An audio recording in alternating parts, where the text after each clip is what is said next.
Salut Max! Salut, ça va? Salut Max. Max, il nous regarde, il dit bon, dans quoi je me sens embarqué à soir. Là. J'ai-tu dit oui à ces Il deux pourrait être en train de jouer au golf, justement. Là-bas. Comment ça se passe? Ça va bien, il fait chaud aussi, fait que je peux pas demander mieux. Je pense qu'il peut nous écœurer un Je peu. pense qu'il nous écœure un ouais, peu. je pense hein. qu'il nous cherche. Hey Max, qu'est-ce que tu ferais, mettons, là, aujourd'hui, là, pas de podcast, une journée à Anaheim normale où que tu joues pas, là, un beau soir en Californie. Probablement aller jouer au golf. Ah ouais, hein? Probablement sur un terrain de golf. Ou aller à la beach, un des deux. Pas stressant. C'est bien pas plate, ce stressant. vie-là. Sais-tu, les Ouais. coachs sont-ils aussi stressés là-bas? Tu sais, j'ai joué pas assez longtemps pour le savoir, là, mais mettons à Montréal, quand tu te fais voir dans les bars pis tout ça, après une défaite, c'est ça la panique. Vous autres, au golf, ça marche comment? Mettons tu t'en vas jouer au golf le lendemain d'une défaite, là. Je pense pas que ça dérange. Tu l'as pas demandé? On m'a rien dit encore. T'es-tu membre temps plein? Tu joues-tu souvent au golf ou c'est une fois de temps en temps? Je jouais plus souvent pas pendant la saison, Ouais. pendant le off-season, mais c'est un peu dur de jouer, mais j'essaie d'y aller au moins une fois par semaine, mais c'est tough. Là. C'est cool pareil. Hein? Ah non, c'était écœurant. C'est Ouais. que, parle-nous un peu, tu sais, avec tout ce qui s'est passé depuis 1 an et demi, là, de revenir devant des gradins pleins puis d'avoir un arena sold out. À quel point pour vous autres, c'est un thrill puis c'est le fun d'embarquer sur la glace? Ouais, ça a été spécial. Ça n'a pas été facile la saison du COVID. Ça a été vraiment différent. Je te dirais que ça a été une expérience assez différente. Il n'y avait pas beaucoup de fans. Ben, en fait, il n'y en avait pas. Il y avait juste les employés ou les joueurs. Donc, c'était dur de se motiver des fois. Dans un match, souvent, soit que tu joues à l'extérieur ou à la maison, la foule elle rentre dans le match, ça te donne un peu de momentum, un peu de jus. Donc, il fallait que tu crées ton propre momentum. Donc, ça a été une adaptation au début, mais après, on était pas mal habitués. Puis moi, je trouvais que ça faisait pas. Après 5-6 matchs, ça faisait pas vraiment de différence. Je commençais à être habitué. Comment tu trouves ça en ce moment? Là? C'est un peu une zone de transition à Anaheim. Là. Les jeunes, vous êtes en train de prendre le contrôle du vestiaire et puis les vétérans partent. Vous avez perdu Perry l'année passée puis là, ou l'année d'avant, puis là, t'as des Gatslav vieillissants, puis là, c'est toi qui s'en viens. Puis c'est quoi ce feeling-là? C'est comme une reconstruction, mais quand même dans une bonne équipe. Là. Ouais, ben, tu sais, je te dirais que l'année passée, ça a quand même été assez dur. Finir avant-dernier, c'est pas. C'était la première fois que je pense que j'avais une saison que je perdais plus de matchs que j'en gagnais. Donc, ça a été quand même assez difficile, mais on a quand même encore des bons vétérans. Je pense qu'on le voit en ce moment. Malgré notre fiche, on est compétitif, on est dans les games. C'est des petites erreurs souvent de recrues qu'on fait qui nous fait qu'on perd les matchs. Donc, c'est le fun de grandir avec les plus jeunes. Puis je pense qu'on devrait avoir un bon futur. C'est intéressant ce que tu dis parce que tu le sais, là, à Montréal, en ce moment, c'est la panique puis à cause des défaites puis tout ça. Puis, tu sais, on pense au Suzuki, au Caulfield. Tu es un peu un jeune joueur, toi aussi. Quand tu dis faire tes erreurs puis apprendre, c'est quoi apprendre pour un jeune? Tu sais, c'est facile, on garoche ça dans les médias puis tout. Mais c'est quoi apprendre pour un jeune joueur? Mais tu sais, tout le monde va faire des erreurs au hockey. Vous avez joué au hockey, il y a personne qui joue un match parfait. Souvent, en étant recru, l'erreur que tu fais est multipliée par 10 par les supporters ou des fois des entraîneurs. Ils sont un peu moins patients avec des jeunes joueurs. Je ne dis pas que c'est le cas à Montréal aussi, mais ça arrive des fois. Puis je pense que l'important, c'est pour une recrue, oui, tu vas en faire des erreurs, mais c'est ton prochain chiffre.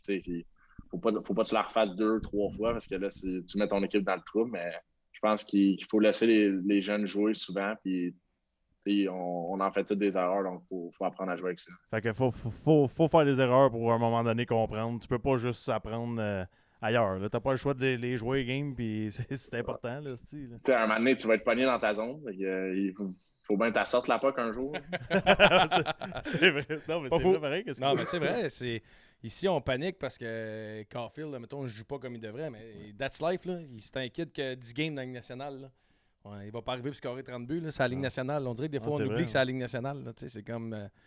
Mais tu sais, ce qui m'intrigue aussi, c'est tu l'as vécu pas longtemps, tu as été chanceux, mais il y a des gars, on se demande tout le temps à Montréal, C'est-tu mieux d'envoyer un jeune dans la Ligue américaine se développer ou pas, ou garder dans la Ligue nationale qui pratique avec les pros? Puis toute ton expérience d'avoir été dans la Ligue américaine, comment tu as vécu ça? Je te dirais que ça a été quand même bizarre un peu mon expérience. Parce que quand je suis arrivé dans la Ligue américaine, j'avais déjà une couple de matchs d'expérience dans la Ligue nationale. Puis quand j'ai eu ma première saison pro, ça n'a pas très bien été en début de saison. Fait que je suis un peu arrivé dans la Ligue américaine ça allait pas vraiment mieux. Donc ça a été difficile, mais je pense que j'ai eu Kevin Deneen comme coach qui a coaché l'équipe féminin pour le Canada, qui a coaché à Chicago quand ils ont gagné la Coupe. Donc je pense qu'un bon meeting avec lui, ça a changé ma saison. Puis après ça, j'ai trouvé que souvent, la AHL, pour un jeune joueur, c'est un peu comme retourner junior. Souvent, il donne plus la chance aux jeunes joueurs de jouer beaucoup de minutes, de jouer sur le power play, avoir un rôle un peu plus important que quand tu montes dans la Ligue nationale. Donc, souvent, ça aide un peu un jeune joueur à prendre confiance puis à retrouver ses repères. Ben, tu l'as vécu, puis ton explication est parfaite, puis ça m'emmène justement, on entend le monde ici, des fois, quand Caulfield ou autre ne performe pas, envoyez-les dans la Ligue américaine. Oui, mais au il n'avait KK. pas l'air excité d'être Non, mais c'est ça, retourné, exact. Mais nous, dans ta situation, quand je regarde en même temps tes stats, tu as joué 10 games, tu as joué 4 games, tu es allé à Drummond, puis tu es après ça d'aller dans la Ligue américaine, mais mentalement, c'est quoi tu te dis? Chris, j'ai pas d'affaires là, j'ai déjà joué dans le show. Comment tu fais pour...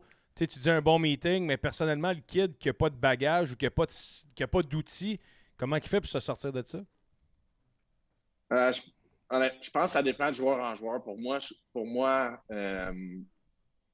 travaille avec quelqu'un qui est comme un coach de mindset. Wow. Ça fait longtemps que je suis avec lui depuis que j'ai 17 ans. Donc, quand c'est arrivé dans cette saison-là, mais pour moi, l'important, c'était peu importe où ce que je vais jouer, il faut que je garde la même game. Je savais que junior, j'étais plus fort que les autres, j'étais plus rapide que les autres, j'étais un peu meilleur que les autres à ma dernière année junior. Donc, pour moi, c'était vraiment important d'être les détails que les gars de la Ligue nationale, puis les scouts qui vont venir me voir, puis le GM qui vient de voir de mon équipe, il se dit « OK, ben, il fait les mêmes détails qu'il ferait s'il jouerait pour nous autres. » Donc, peu importe où je jouais, pour moi, c'était ça l'important. Des fois, c'est pas facile pour un kid. Moi, ça m'est arrivé junior aussi. Il y a des games que je me disais je vais lever le pied un peu et anyway, je vais faire 2 points, mais c'est pas la bonne mentalité, puis c'est ça l'important pour un jeune joueur, je pense. T'en fais 4 sur le premier match d'un voyage de 4 matchs, t'es sûr de finir un point par match. C'est ça. Hey, qu'est-ce que tu faisais, mettons, junior, tu te considérais facile dans ta tête, puis t'es arrivé dans la Ligue nationale, puis t'as comme fait « Oh shit, c'est pas aussi facile, là. » Tu sais, admettons, moi, c'était mon patin, je suis arrivé, tout le monde était vite. Fait que c'était pas mes mains qui m'ont sorti de la merde, on le sait tout, là. Fait que, il a fallu que je trouve quelque chose d'autre.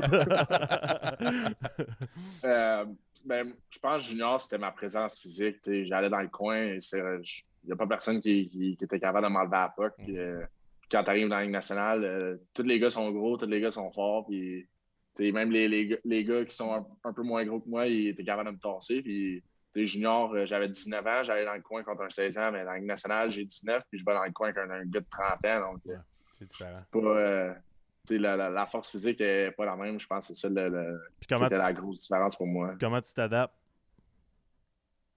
Tu joues des matchs. Honnêtement, t'as bien beau t'entraîner dans le gym, t'as bien beau être plus fort physiquement. Si tu joues pas de match, tu peux pas le savoir si tu es capable de garder une puck contre un autre gars. Parce que j'ai fait un peu la même affaire que Max, puis ça, je trouve ça très important. Tu sais, de jouer dans la Ligue nationale avant, puis après d'aller dans la Ligue américaine, je sais pas si c'était pareil pour toi, mais on dirait que tu sais à quoi t'attendre. Là, tu te dis, OK, c'est là-dessus que je vais travailler dans la Ligue américaine.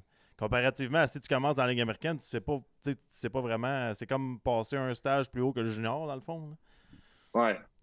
Non, c'était exactement ça. Je trouve que vous avez joué la Ligue nationale. La Ligue nationale, la game est un peu plus facile que la Ligue américaine parce que les gars, ça parle beaucoup sur la glace. Les gars sont toujours à la bonne place, généralement. C'est facile pas facile de jouer, mais vous savez de quoi je parle. Oui, 100%. Tu joues avec des meilleurs. C'est facile de faire une passe, exact. Puis quand tu arrives dans la Ligue américaine, c'est un peu plus free for all. Tout le monde veut faire sa place. Tout le monde veut veut frapper, tout le monde veut scorer. Donc, c'est un peu plus selfish comme game. Fait que, pour moi, c'était complètement différent de jouer, d'arriver dans la Ligue américaine quand j'avais joué déjà 15 matchs dans la Ligue nationale. C'était quand même difficile. Hein. J'ai une question, puis si t'es pas à l'aise à répondre, réponds pas. Là. Tu parles du coach du mindset depuis l'âge de 17 ans. Est-ce que vous êtes c'est quoi que l'équipe vous donne comme coach autour au niveau mental, psychologie? Tu sais, on regarde avec ce qui se passe avec Carey, ce qui s'est passé avec Jonathan dans les séries, Jonathan Drouin. Est-ce que vous êtes encadré de cet aspect-là mental? Ouais, ben tu sais, on a toujours plusieurs personnes à notre disposition. Moi, j'utilise pas la personne qui est en charge à Anaheim parce que j'ai mon propre gars, donc je pourrais pas vraiment dire s'il y en a qui l'utilisent ou non. Donc Il y a des moi, ressources. je trouve que ouais, exact. Puis tu peux le demander à NHLPA aussi, l'association des joueurs, ils ont des ressources aussi, donc il y a toujours quelque chose à ta disposition. Je pense que c'est pour ça qu'il y a plus de joueurs aussi qui commencent à utiliser ces ressources-là puis à en parler. Quand tu parles avec un coach mental, par exemple, pour les gens qui nous écoutent, là, c'est quoi les discussions? C'est-tu du jour par jour? C'est-tu un programme pour l'année? Tu parles-tu juste quand ça va mal? Tu parles-tu plus quand ça va bien? Comment ça fonctionne? Tu parles un peu plus quand ça va mal, mais non, moi je te dirais, j'ai le gars avec qui je suis, je pense qu'il est 24 ans et 24-25 ans. Il a un peu le même âge que moi, donc c'est comme si je parlerais à un de mes chums. On se parle régulièrement. On fait généralement un Zoom à chaque semaine. C'est un peu aussi pendant l'été, il me laisse un peu plus respirer, puis plus que on arrive proche du camp d'entraînement, c'est là que je commence un peu plus les sessions hebdomadaires, puis on se parle régulièrement pendant la saison. Sans rentrer dans les détails, ça ressemble à quoi? Ça ressemble à visualisation, du positif? Ça ressemble à quoi les discussions? Ça dépend de chaque joueur. Moi, ce qui marche, c'est j'aime ça me fixer des objectifs par semaine. Souvent, je regarde les matchs que j'ai eus dans la semaine, puis j'essaie de trouver ce qui va marcher contre une certaine équipe en particulier, ce qu'il faut que je fasse, ce qui m'amène du succès quand je joue de cette façon-là. Donc, des points comme aller au net, être bon sur le forecheck, c'est des choses qu'on prépare pendant la semaine, puis que quand j'arrive au match, ben, je suis capable de visualiser avant le match puis de le faire pendant. Qu'est-ce que tu as appris sur toi dans tout ça? Parce que les autres sont deep, pareil. Là. Ouais, ben, j'ai appris que il faut qu'on soit sur moi quand même assez souvent. Des fois, je me laisse un peu emporter par les émotions puis par la game. Là. C'est bon, j'aime bon ça. Savoir, J'aime ça. Quel aspect, tu parles du up and down, tu as commencé dans le show, tu es allé dans la Ligue américaine après. Quel impact ton junior a eu dans le sens, tu étais à Victo, tu étais le king de la ville, tu te retrouves, tu t'en vas à Drummond, une équipe qui est supposée être les champions, ça fonctionne plus ou moins bien qu'on s'attend. Qu'est-ce que ça t'a donné comme joueur, ce parcours-là? Honnêtement, je pense que ça m'a bâti comme joueur. Quand je suis arrivé à 16 ans, j'avais déjà beaucoup de minutes. Je jouais sur le power play, je jouais sur la première ligne. Mon coach il me faisait confiance. J'ai eu une bonne saison, j'ai fait des points. Après ça, je suis arrivé à 17 ans, mon année de draft. Pas très bien été. J'étais classé quand même assez haut en première ronde, finalement sorti en deuxième ronde. À cause du stress, ça? Ou... Probablement, oui. Aussi, pas fait beaucoup de points.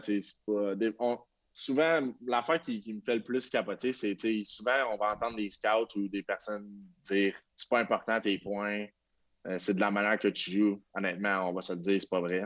Si tu fais des points, généralement. Ah! C'est ça, t'as pas compris. Lui, Chris, je joue bien, moi. Oui, ça prend oui, il regarde la façon dont tu joues, mais si tu fais des points, généralement, ça t'aide pas mal. Mais anyway, il y a beaucoup de facteurs qui ont fait que ça a pas vraiment bien été. Après arriver à 18 ans avec une différente approche dans ma game, c'est là que ça a débloqué. Après ça, me faire échanger à Drummond, commencer dans la Ligue nationale. Je pense qu'à Drummond, on a eu quand même une bonne saison, même si j'ai joué juste 25 games. On avait une grosse équipe. On a pogné un bon club en demi-finale en Halifax. La série aurait pu aller un bord comme de l'autre. Puis finalement, on a perdu. Donc, ça n'a pas tant bien été que ça. Mais non, je pense que ça m'a bâti comme joueur, comme quoi, oui, tu peux avoir une bonne saison. L'année d'après, il faut que tu te représentes au camp et que tu sois prêt. Tu ne peux pas t'asseoir sur la saison dernière. Parce que le monde oublie pareil. Là. Il a joué une coupe de game dans la Ligue nationale. Il a joué une coupe de game dans la Ligue américaine. On l'envoie dans la Ligue junior majeure du Québec. Puis on s'attend Chris, au final, c'est un kid de 18 ans qui a vécu tout ça dans un tourbillon de 3-4 mois. Même que je pense que c'est plus dur de revenir quand t'es là. Puis on juge ça en disant j'espère que c'était pas parfait puis que c'était pas. Voyons, Chris, il y a un joueur qui peut le faire, c'est Crosby. Le reste, on est tous humains puis c'est tout. C'est juste normal. Lâche-toi pas, Minou. Non, mais c'est pour ça que je voulais poser la question. J'ai un peu vécu la même affaire. J'ai été le dernier coupé au camp du Canadien. Je me retrouve à Drummond. Saison moyenne, 43 buts en 50 matchs. C'est comme. Chris, il aurait fallu que je fasse quoi? T'aurais été capable un peu mieux. 43 buts en 50? Ouais. C'est quand même... Non, mais c'est vrai. Puis c'est pour ça que je posais la question. Je trouve ça intéressant qu'il le partage. Puis beaucoup de monde dit merci de partager tout ça parce que tu t'ouvres c'est super gentil. Puis tu t'ouvres, puis c'est un autre sujet chaud. Si ça te tente pas, tu fais juste dire next. Nous autres, on se casse pas la tête. On le coupe au montage après. Anyway, on est live, on va le couper au montage. Non, mais t'as vécu aussi dans ta jeunesse un moment terrible. Là, on va s'entendre avec Team Canada, là, le lancer de punition et tout ça. Puis on parle souvent de la santé mentale d'un dernier jour, d'une dernière semaine. Puis toi, tu as comme été un des premiers, en tout cas, moi, je pense là, qui a parlé et qui s'est ouvert un petit peu parce que c'était grave là, ce que tu as vécu. Je ne sais pas si tu es capable de revenir là-dessus. Là. Puis mettre les gens en contexte, Guillaume, un petit peu là, pour qu'ils comprennent ce qui est arrivé avec le lancer de punition. Ben, c'est à Vancouver, dans le fond, ma deuxième année, on était en quart de finale. On a pogné un lancer de punition en overtime. Je suis allé, j'ai pas scoré. Puis je pense 3 minutes après, on a pogné un 3 contre 2.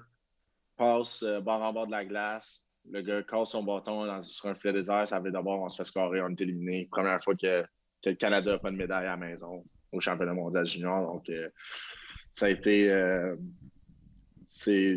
quand même assez difficile de perdre ce match-là. Puis après, avec les affaires qui sont arrivées, après, ça n'a pas été facile. Mais tu as eu des menaces de mort, là? Oui, ben plus qu'une, oui. Je pense que j'ai pris mon téléphone, je pense, 30 minutes après le match, puis j'avais déjà peut-être 5000 commentaires sur mes photos, des choses comme ça. C'était quand même assez difficile pour moi. Mais tu sais, autant que moi, oui, ça m'a affecté un peu, mais honnêtement, je m'en fous pas mal de ce que le monde dit. Souvent, c'est des personnes qui n'ont même pas de photos Instagram dans leur qui t'envoient des messages comme ça. Moi, c'est plus les messages qui se sont envoyés à ma blonde puis à mes parents après le match que là, c'était je tolère pas ça. Donc, ça a été difficile. Puis pour moi, c'était important après le tournoi. Puis jusqu'à tout récemment d'en parler puis de faire quelque chose avec TELUS qui m'a approché pour des publications pendant le championnat du monde, de mettre les gens au courant que oui, ça arrive aux athlètes, oui, ça arrive à des personnalités connues, mais ça arrive à tout le monde. Puis je pense que tout le monde est égaux là-dessus, puis tout le monde devrait avoir la chance de parler avec quelqu'un pour se sortir de ça. Parce que tu avais quel âge là-dessus? 18? J'avais 19 ans. 19 ans, tu manques un lancer de punition au hockey, puis sur ça, des menaces de mort. Comment tu fais pour te remettre de ça? Un jeune de même, c'est quoi la discussion après? Là, tu lis ça, là, menace de mort, tu as manqué un shot, ça donne le goût de shooter la prochaine fois, mettons? Ouais, ben, honnêtement, moi, ça m'importe peu. J'ai pas, je me fous pas mal de ce que le monde dit sur moi. Okay. T'en prends puis t'en laisses. Surtout avec ces commentaires-là. Comme j'ai dit, c'est des personnes généralement qui qui n'ont pas de photos, qui n'ont rien à faire, qui n'ont jamais joué au hockey, tu vas en shootout, c'est 30% de chance que tu scores. Mhm. Le goaler a 70% de chance de l'arrêter. Donc, il n'y a personne qui sait à quel point c'est difficile. c'est stressant et c'est difficile de scorer. T'es-tu encore avec la même blonde de ces années-là? Ouais, ça fait. Ça a eu 7 des ans menaces de qu'on est mort, ensemble. garde-la. Si ça abonne, elle reste, puis tout, le gars, Ouais. gros. Ouais. Elle est tough. On s'est, Elle est tough. Non, on mais s'est c'est vrai, pareil. fiancés. Ben, félicitations, mais on oublie ça pareil. C'est dur pour. Tu sais, elle vient dans un monde qui n'est pas le sien. Elle embarque dans ça, le hockey, elle ouais. devient une femme de joueur, puis jeune, à 18-19 ans, je sais pas si ça avait une différence d'âge, mais crème, elle vit ça pareil. Elle est comme, voyons, j'embarque là-dedans. C'est fou pareil là, fait que je la félicite souvent. On pense souvent à l'athlète, mais il y a des répercussions en arrière, la famille, les blondes, tout ça. Puis... T'as-tu eu un lancer de punition tout de suite après ou pas longtemps après, mettons? Tu sais, juste pour savoir ton état d'esprit. Là. Je pense. Je me souviens pas. Je pense que oui. Et, tu regardes, je pense, mes stats en lancer de punition dans la Ligue nationale, je suis 50%, même chose junior. Donc, généralement, je score, puis là, ça peut marcher. C'est mauvais timing. on recevait il y a 2 semaines Ron Fournier, puis lui, il disait que il n'est pas pour les bagarres, mais d'avoir un gars qui est capable de défendre ses partners, c'est important. De sentir la sécurité. Puis à Montréal, on avait Nicolas Deslauriers qui est rendu chez vous. C'est quoi le rôle de Nicolas Deslauriers à cette heure chez vous? C'est un gars de vestiaire. C'est un gars qui s'occupe de tout le monde, il parle à tout le monde, c'est un clown dans le locker room. Il s'occupe souvent des plus jeunes, surtout moi quand je suis arrivé, il y avait juste lui qui parlait français. Là, on a Benoît-Olivier Groux qui est là, donc on a un peu plus de français. C'est un gars qui s'occupe des jeunes, il parle à tout le monde, il les invite souper sur la route, puis c'est un gars, peu importe ce qui va arriver, il va aller chercher le gars au bar s'il te fait chier un peu. Puis... non, c'est un bon gars. C'est important dans un vestiaire. Non, c'est ça. Hein. Exact. J'adore ça. Tu parles du vestiaire des Ducks, justement. À quel point c'est important pour un gars? Tu es un gars qui joue physique, mais tu as beaucoup de talent aussi. Un gars comme Ryan Getzlaf, l'influence qu'il a sur toi. Là. Ouais, ben, tu sais, il est pas capitaine pour je pense, 11-12 ans pour rien. Tu sais, c'est un gars qui est facile d'approche, un gars qui va à la guerre à tous les soirs. C'est un gars qui va jamais te demander de faire quelque chose que lui, il fera pas. C'est un gars qui fait attention aux détails, puis c'est un Hall of Famer. Donc, à chaque fois que j'ai la chance de le regarder puis de voir ce qu'il fait, ben, je prends des notes. Puis, si ça peut allonger ma carrière puis me rendre meilleur, ben, tant mieux pour moi. Là. Tu parlais tantôt de tes années juniors, puis up and down, whatever, puis t'attendais-tu de sortir? Tu parlais première ronde. Comment t'as vécu? Parle-nous un peu de ton expérience repêchage. T'attendais-tu de sortir aux Ducks? Pensais-tu sortir à... on a toute notre équipe qu'on dit Buffalo, là, l'entrevue, c'était 40, c'est sûr, je sors à Buffalo. Puis là, Buffalo, il sort en première, deuxième ronde, t'es jamais là. T'as-tu un club de même? Comment s'est passé cette expérience-là? Ça a été quand même bizarre, je te dirais. J'ai eu pas mal d'entrevues. Je pense qu'il y a juste 2 équipes que j'ai pas eu d'entrevue pendant le Combine. Quand je suis allé le vendredi soir pour la première ronde, quand je regardais le classement du repêchage, j'avais peut-être des chances de sortir à la fin de première ronde. J'avais une bonne entrevue avec Pittsburgh, qui avait le dernier choix. Puis, on le sait, l'échange. À la fin, ils ont échangé contre Ryan Reeves, leur choix. Donc, là, je savais que c'était fini. Ça allait être en deuxième ronde. Ben, je savais pas que ça allait être en deuxième ronde, mais je savais que ça allait être le lendemain. Fait que quand je suis arrivé le lendemain, on regardait le repêchage un peu. Je pense qu'il y avait une couple d'équipes dans la première partie de la deuxième ronde que j'avais eu des bonnes entrevues. Puis il y avait surtout des euros qui ont sorti avant moi. Donc, je savais que ça allait être peut-être un petit peu plus long. Puis, dans le fond, quand j'ai regardé le tableau, il y avait 50, c'était Anaheim, puis 51, c'était Pittsburgh. Puis j'avais un bon sentiment que c'était là que j'allais sortir, soit un ou l'autre. Ah, c'est bon. Finalement, on se retrouve à Anaheim. Comment c'est pas pareil? super, Non, mais tu sais, Anaheim. on fait tout... Non, mais comme kid qui veut se faire... On veut tous se faire repêcher dans une équipe de la Ligue nationale, puis peu importe, mais... Tu sais, c'est quand même... Il y a des marchés de hockey de fou. Il y a des marchés, tu sais, comme là, tu es au show. quel style de vie tu voyais quand tu sais, on regarde toutes les organisations. Tu sais, mettons, Buffalo est là, t'es comme, ouais, tu sais, mettons, je le passerais peut-être, ou y avait-tu un style que tu disais, c'est vraiment cette équipe-là, je vois, tu sais? Je pense que c'est plus le style d'équipe que tu regardes. Je pense que de la manière que je joue, il y avait des équipes qui m'intéressaient un peu Les plus. Kings, les Ducks, les Blues de Saint-Louis. Tu sais, C'est Tu vrai, tu ça. veux, Le Wild, il serait bon avec le c'est Wild, son hein. style de jeu, ça. Des gars qui frappent qui ont du talent à Bâtins. C'est vrai. J'ai C'est dit ça. Bâtins, Fait que, ça? tu sais, c'est plus ces équipes-là que les endroits, mais c'est sûr que être ici à Anaheim, on peut pas vraiment se plaindre. T'as pas l'air triste, non. Max, il a pas aimé ça, non, Non. mais toi, t'as pas Ben l'air ouais, mais il y a une triste. différence entre jouer et être assis dans.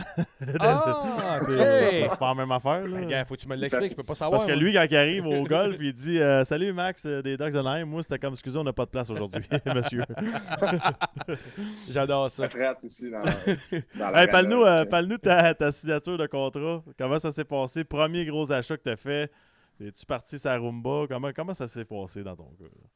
Euh, je pense que j'ai rien acheté, honnêtement. On va pas de mentir, on Ça a a la été, vérité ici. Là. c'est bon. C'est pas vrai. C'est pas vrai. Non, ça a été quand même ça a été quand même assez long. Tu sais, on a pris quand même notre temps pour voir ce que d'autres joueurs dans ma position allaient signer. Tu sais, moi, j'avais pas de chance à l'arbitrage.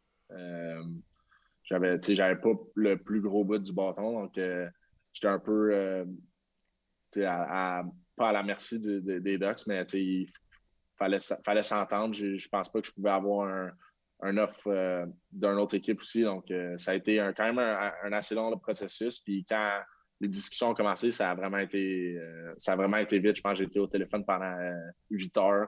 J'étais sur un bateau à Newport quand mon agent m'a appelé puis que les discussions ils commençaient pour mon contrat. Ça se place bien.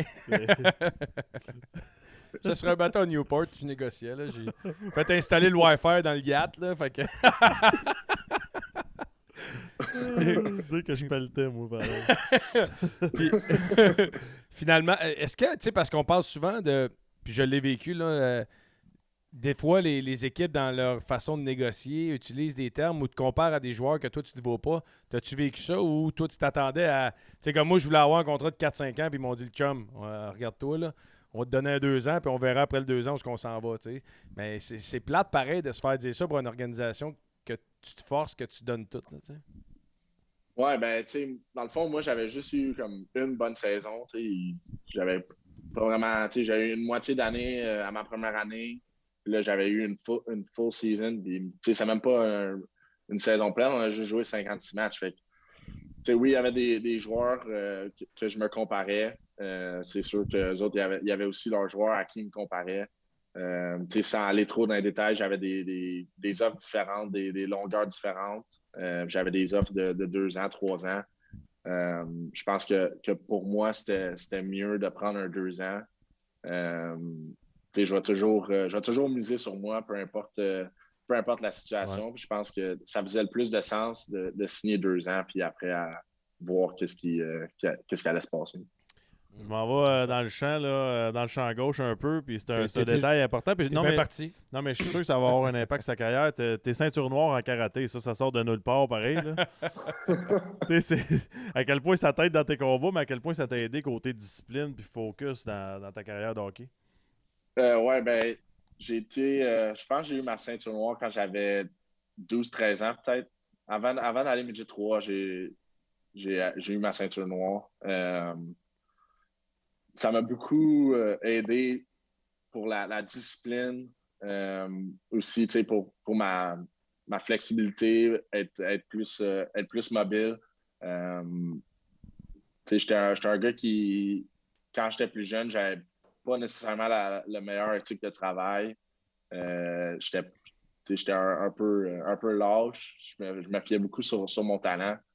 Puis, tu sais, en karaté, tu peux pas juste te fier sur ton talent parce que tout le monde est, tu sais, c'est facile d'être talentueux au karaté. Donc, quand je me battais, il fallait que je sois sharp, il fallait que je sois préparé, il fallait que je sois mentalement efficace. Donc, c'est toutes des choses qui m'a aidé dans ma game, puis que ça m'a transformé comme joueur. Puis présentement, mon éthique de travail, c'est une de mes forces. Il faut que je sois efficace sur la glace pour donner de l'espace aux gars. Ça t'aide-tu d'un combat? Y a-tu mettons le karaté, on amène ça sur la glace, ça change il quoi? fait ça même. Je trouverais ça bizarre quand il y a sa ceinture, par exemple, par-dessus son chandail. Pas vraiment, parce qu'au karaté, tu peux te servir de tes jambes, puis je me vois pas vraiment kicker quelqu'un. Tu vois, le gars fait ça, veux-tu y aller? Ouais, mais j'ai une ceinture noire, le gars. OK, laisse faire. On va aller me pogner avec des lauriers l'autre bord. C'était carrément pareil. Parle-nous, Max, allez, champ gauche, je reviens un peu au milieu, mais ton contrat, ces choses-là, Rookie Party, t'as-tu c'était où, c'était quoi? T'sais, nous autres, c'était à New York, ça a coûté, je pense qu'on paye encore. Ça ressemblait à quoi le vote à Anaheim? Moi, avec, c'était à New York, en fait. OK. Ça tombe bien. Je pense qu'ils ont mis ça sur notre facture, ils ont continué. Là. C'était ça l'affaire qui manquait. C'était ça.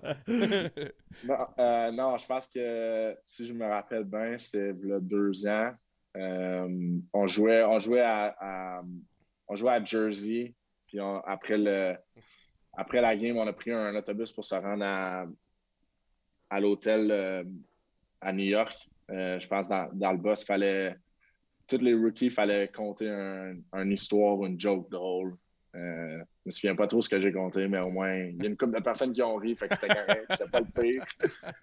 Puis quand on est arrivé à l'hôtel, on a eu 10 minutes pour se changer. Je suis arrivé dans ma chambre était saccagée. Pas eu le temps de la ramasser. Je me suis changé, on est tourné dans l'autobus, on est allé au resto. On ne dira pas trop ce qui s'est passé au resto, mais on a fini par payer la facture. Je pense qu'on était 7 rookies. Fait qu'il y a 5 gars qui ont payé la facture au resto, puis on a sorti après, puis il y a 2 gars qui ont payé le restant au bar. C'est magique. Moi, j'adore ça. Je voudrais jouer dans la Ligue nationale juste pour les Rookie Party. Pour les hors-d'œuvre ou pour la boisson? C'est comme Dandy. On s'en va dans... Tu te souviens, Dandy?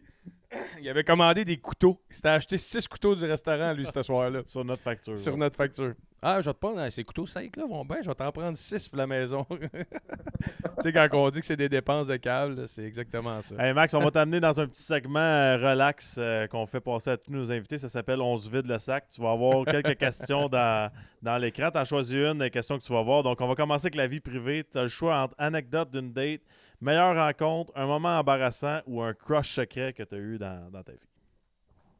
Je vais aller meilleure rencontre. Ouh, j'ai hâte d'entendre ça. En Californie, d'après moi. C'est pas avec une fille. Fait que, tu fais bien.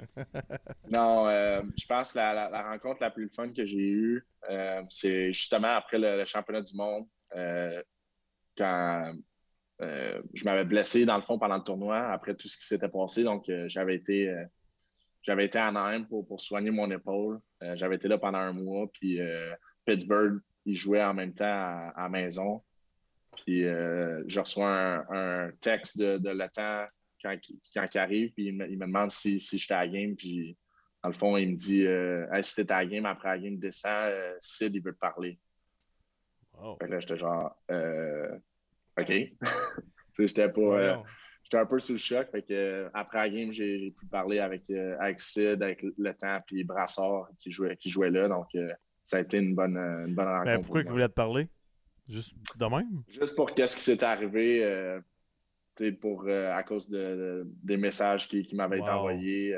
Il avait sûrement regardé le match aussi, donc il voulait juste être sûr que j'étais correct puis que c'est malade, ça. Il pas lâché. Il t'a dit de pas t'en faire, c'est hot en tabarouette, ça. Sérieusement. C'est malade, c'est pour vrai. Là. Wow. Ce gars-là, c'est comme, il est parfait partout, genre. J'aimerais y trouver un défaut. Ça a été assez spécial. Débile. Hey, félicitations. Crosby veut te parler. Mais Crosby, par exemple, il aurait été le style, tu sais, je pense que t'aurais dû essayer entre les jambes.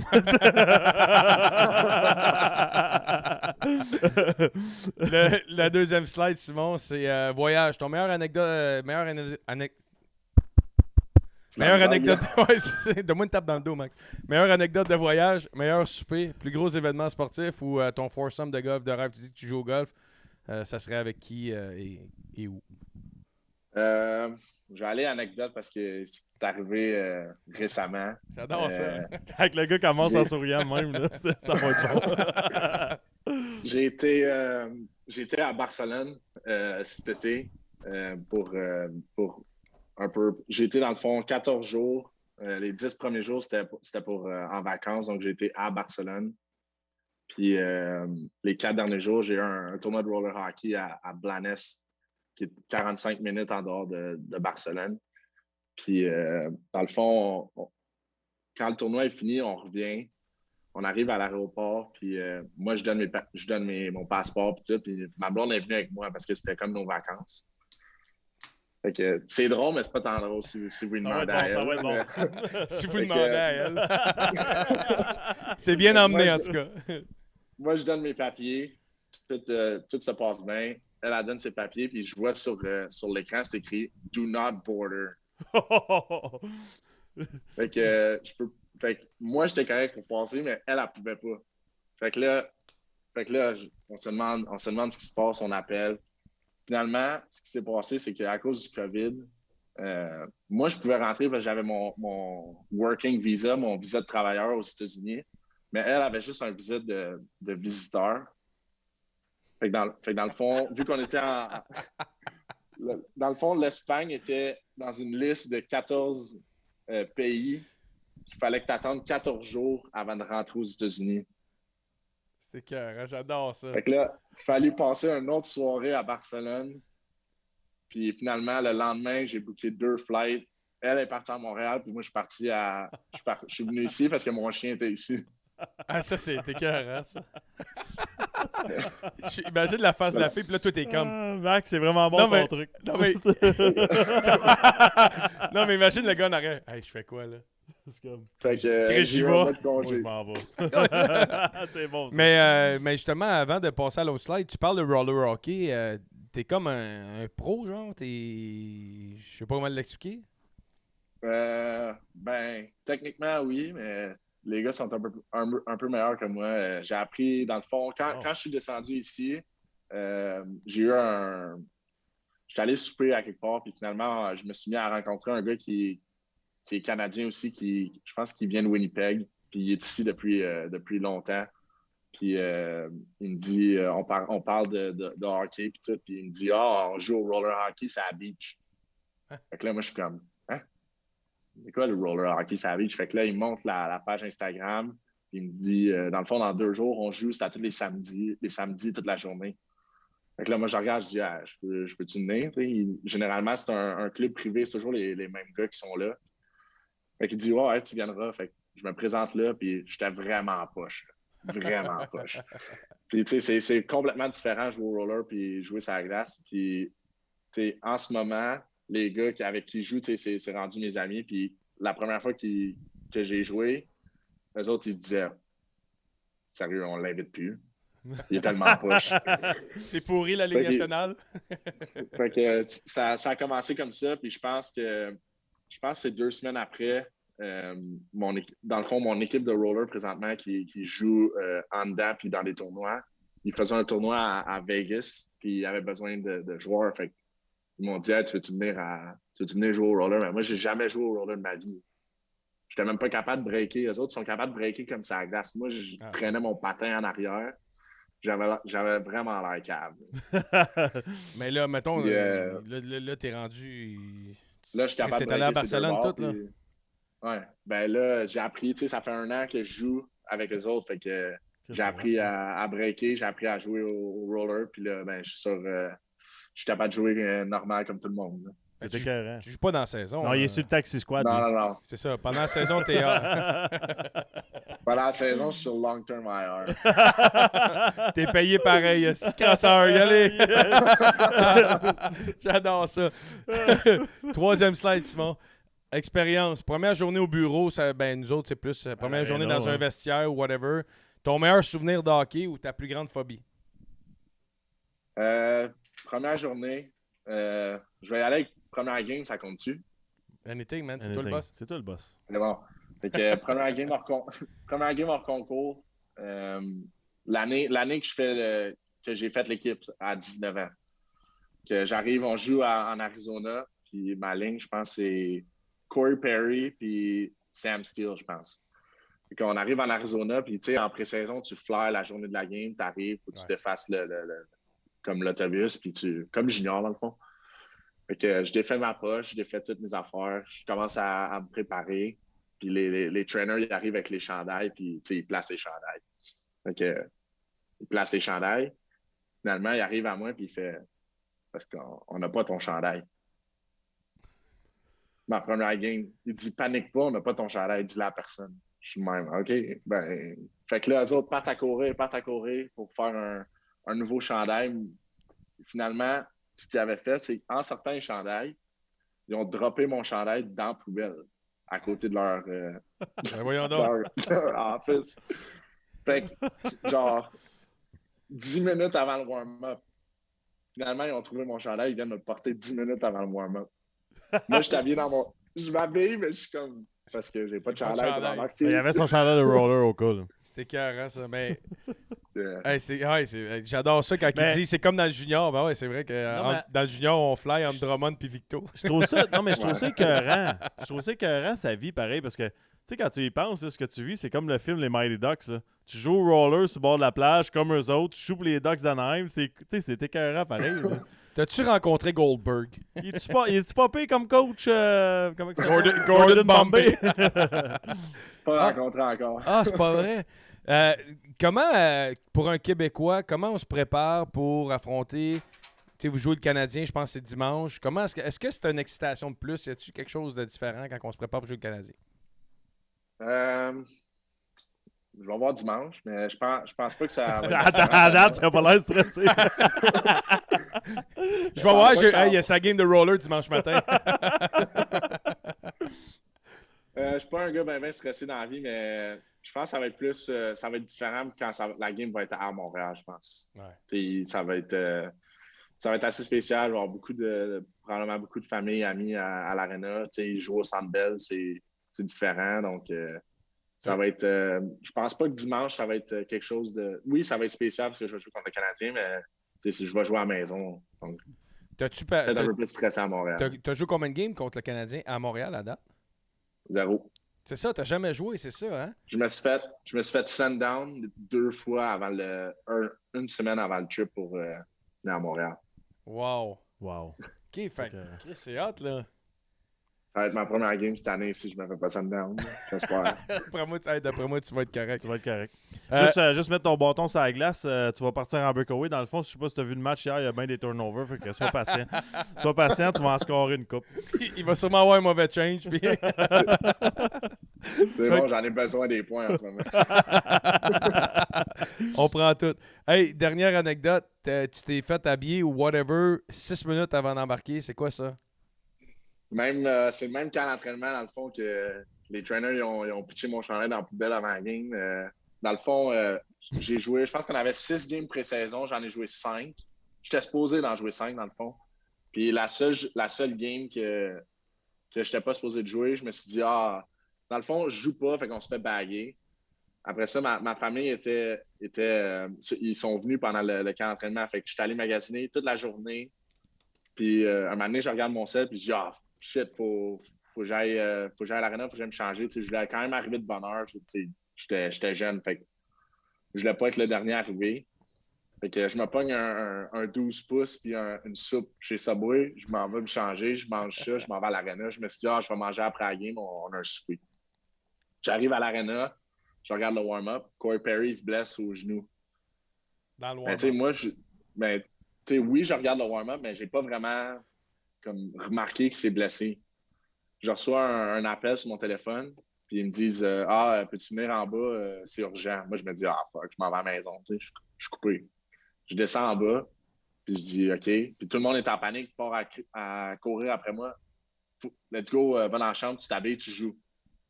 Je fais le même. OK. Genre, t'es sérieux?